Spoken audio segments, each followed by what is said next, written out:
सुबह ब्रह्म मुहूर्त में उठने से क्या होता है और इससे व्यक्ति को कौन से फल की प्राप्ति होती है और इसका क्या रहस्य है?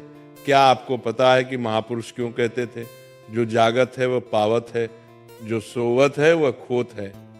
हम अक्सर अपने परिवार के बुजुर्ग लोगों से सुनते हुए आ रहे हैं कि सुबह जल्दी उठना चाहिए। वे हमें सुबह उठने के 1000 फायदे गिनाते हैं। सभी बच्चों की माँ अपने बच्चों को सुबह उठाती है, किंतु हमारी नई पीढ़ी तो देर रात तक जागते हैं और सुबह देर तक सोने को बड़ा ही फैशनेबल मानती है।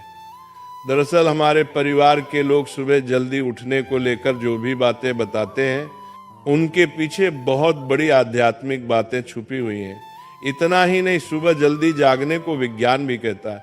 वही विज्ञान उन्हें उनके पूर्वजों ने सिखाई थी और अब वो हमें सिखा रहे हैं।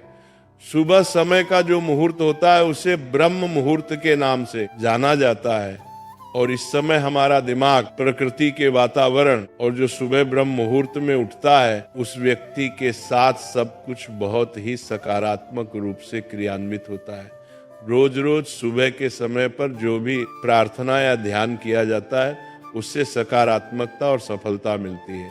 एक कथा व्याप्त है जिसमें सिर्फ ब्रह्म मुहूर्त के रहस्य के साथ एक ऐसी ध्यान की विधि बताई गई है जिसे अगर कोई 21 दिन अपनाता है, जब कोई व्यक्ति अपने सपनों को साकार करने में लग जाता है तो ब्रह्मांड की शक्तियां उसकी मदद करने लगती हैं।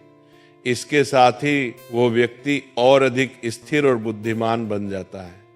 अब इसी से जुड़ी एक रोचक कथा है जिसे मैं आपको सुनाने जा रहा हूं। एक बार की बात है, जब देवर्षि नारद आकाश मार्ग से यात्रा कर रहे थे तभी उनकी मुलाकात इंद्रदेव से हुई। इंद्रदेव ने नारद जी को देखकर पूछा, हे नारद जी, मैंने ये देखा है कि जो भी व्यक्ति ब्रह्म मुहूर्त में उठता है वो बहुत सुखी और सफल होता है, ऐसा क्यों होता है? अब नारद जी को इस प्रश्न का उत्तर ठीक से पता नहीं था, इसलिए उन्होंने इंद्रदेव से कहा, हे इंद्रदेव, मैं आपके इस प्रश्न का उत्तर कल दूंगा। इतना कहकर नारद जी तुरंत भगवान श्री कृष्ण की नगरी वृंदावन की ओर चल पड़े। जब वे वृंदावन पहुंचे तो उन्होंने देखा कि भगवान श्री कृष्ण एक पेड़ के नीचे खड़े होकर अपनी बांसुरी बजा रहे थे। वातावरण बड़ा ही दिव्य और मनमोहक था। जैसे ही नारद जी वहां पहुंचे, भगवान श्री कृष्ण ने बांसुरी बजाना बंद कर दिया और मुस्कुराते हुए बोले, हे देवर्षि नारद, आज आप कुछ चिंतित लग रहे हैं, किस बात की चिंता है?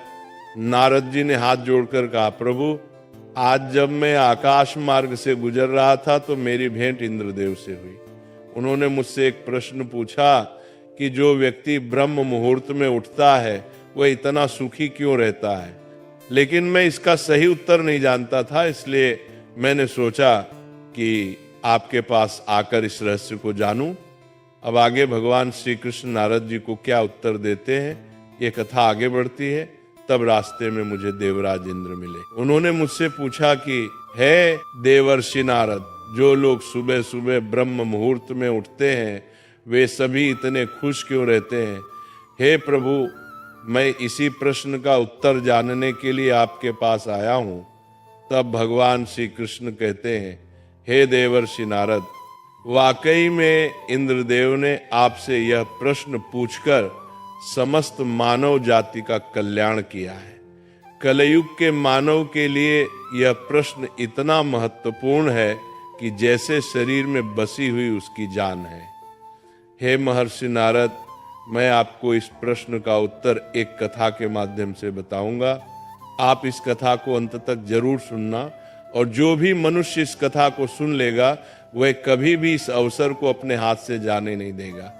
उसका ब्रह्म मुहूर्त का रहस्य जानकर पूर्ण जीवन बदल जाएगा। तब देवर्षि नारद बोले, हे प्रभु, आप कथा सुनाइए तो सही, मैं इस कथा को पूरा सुनूंगा और समस्त लोक जगत में भी विख्यात करूंगा। तभी भगवान श्री कृष्ण कथा सुनाना प्रारंभ करते हैं। एक समय की बात है, एक नगर में एक लड़का रहता था। वो लड़का अच्छा था, लेकिन उसकी एक खराब आदत थी कि वह देर तक सोता रहता था। सुबह उसे जगाने के लिए लाखों प्रयास किए जाते थे, किंतु सबने हार मान ली थी। वह लड़का कभी 9 बजे से पहले नहीं उठता था। जब वह बालक था तब परिवार के लोगों ने सोचा कि जब यह बड़ा हो जाएगा तो इसकी आदत में सुधार हो जाएगा, किंतु लड़का जैसे जैसे बड़ा होता गया उसकी ये आदत और भी ज्यादा गहरी होती चली गई। दुनिया इधर से उधर हो सकती थी, लेकिन वह लड़का कभी जल्दी नहीं उठ पाता था।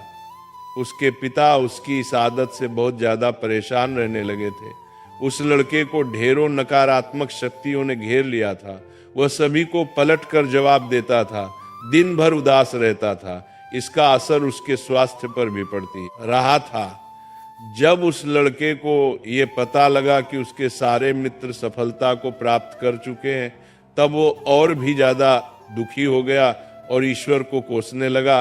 वो बार बार कहता था कि मेरी किस्मत खराब है, किंतु उसके पिता अच्छी तरह से जानते थे कि उससे लड़के के असफल होने के पीछे क्या कारण है। आगे भगवान श्री कृष्ण कहते हैं, हे देवर्षि नारद, उसके पिता को किसी सन्यासी के बारे में पता चला तो वे तुरंत अपने बेटे की समस्या को लेकर सन्यासी के पास जा पहुंचे। पिता ने उस सन्यासी को बड़े ही विस्तार से अपने बेटे की आदतों के बारे में बताया। सन्यासी ने कहा कि कल आप अपने बेटे को इस आश्रम में आने को कहिए। पिता घर की ओर चला गया। उन्हें पता था कि अगर वो सीधे तरीके से बेटे को सन्यासी से मिलने के लिए कहेंगे तो वो कभी तैयार नहीं होगा।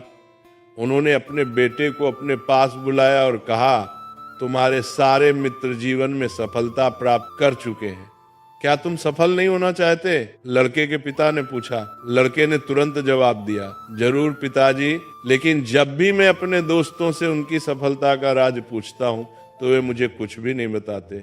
पिता मुस्कुराए और बोले, मुझे अब समझ आ गया है कि वे सब क्यों सफल होते जा रहे हैं। लड़का उत्सुक हो गया और बड़े ही उत्साह से बोला, क्या पता चला है पिताजी, कृपया मुझे भी बताइए। पिता ने गंभीरता से कहा, कल सुबह तुम्हें एक सन्यासी के आश्रम में जाना होगा। यदि तुम समय से वहां पहुंच गए तो वह सन्यासी तुम्हें ऐसा मंत्र देंगे जिससे तुम भी सफल हो सकते हो। लड़के की जिज्ञासा और बढ़ गई, लेकिन तभी पिता